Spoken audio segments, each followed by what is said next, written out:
And welcome into sports, everybody. A stunner today on Owen Field. There may not be a bigger college football upset all season long, at least according to the spread. OU was a 31-point favorite in this ball game. They lose to Iowa State for the first time since 1990. 38-31 the final, a late touchdown for the Cyclones, winning it in the fourth quarter. Al, it didn't look like that would be the case at the start of the day. Well, you know, the word in the press box at halftime is it really only 24-13. Yeah. Shouldn't OU be up by more? Should we have been prepared for this because of the way OU played Baylor late? They had to come from behind to win that one. Iowa State's better than Baylor, and it cost them. And Baker Mayfield admitted that maybe there was just a little bit of complacency in that second half.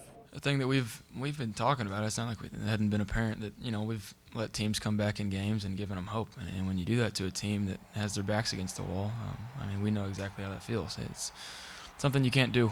When you have a chance to bury a team, you have to take care of it. And the great teams take care of that business. You know, we should have been better than that today, and certainly it's disappointing in a lot of ways.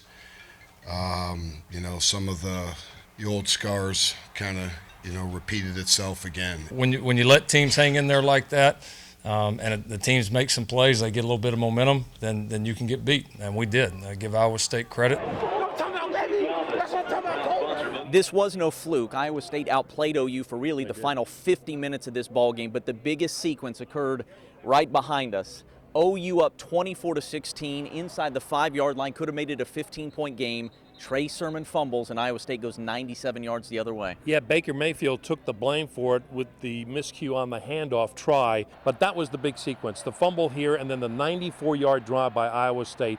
And Iowa State, you could just tell, getting more momentum as the game progressed. Obviously, probably the biggest sequence of the game was the fumble down there going in, and then they're able to take it and go 90-something yards to score, and then obviously not scoring there at the end. So did some good things offensively, but did not play well enough. And obviously, we always would love to see OU do well, but I think Joel Lanning stole your heart today. I said, forget Offensive Player of the Year and Defensive Player of the Year. This is the Big 12 Man of the Year. He played linebacker. He played quarterback. He was fantastic. I'm an old-timer, right? Yeah. You'll admit that. Yeah.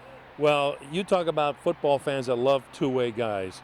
Joel Lanning personified that today. Yeah. Not only did he play great linebacker, he sacked Baker Mayfield, recovered the fumble, and played tremendous running the football for Iowa State in crucial situations. I thought he was a star in this game. He really was.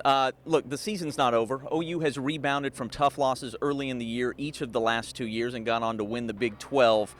This next game against Texas will be the biggest of their season, how they respond. As if they needed any kind of psych job to get ready for Texas. Texas beat Iowa State 2 weeks ago. That's right. OU goes down at home to Iowa State, 38-31. We'll come back and talk about TU at Tulane. That didn't go so well either, right after this.